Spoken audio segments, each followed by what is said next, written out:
علم تو ادب کا نام ہے۔ جب آپ نے ادب کرنا سیکھ لیا تو بہت سارا علم مل جائے گا۔ جس سورس سے علم ملا کرتا ہے اسی سورس سے علم واپس ہو سکتا ہے۔ گستاخ رہ جائے گا اور با ادب سرفراز ہو جائے گا۔ ایسی بحث میں مبتلا نہ ہونا کہ بحث جیت جاؤ اور بندہ ہار جاؤ۔ انسانوں کو جیتنے کی کوشش کرو۔ اگر ادب ہو، محبت ہو تو حکم ماننا آسان ہو جاتا ہے۔ اپنے سے پہلے انسانوں کی قدر کرنا سیکھو۔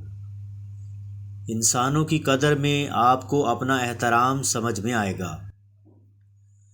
کبھی بے باک نہ ہو جانا اور بزرگوں کے ساتھ بحث نہ کرنا۔ جس آدمی کو آپ خدا کے قریب پاتے ہیں اس آدمی کے زیادہ قریب ہو جائیں۔ اپنے آپ کو ہمیشہ سکون میں رکھنا اور ادب سے انتظار کرنا۔ عبادت کرو تو خود بخود آپ کو راستہ مل جائے گا۔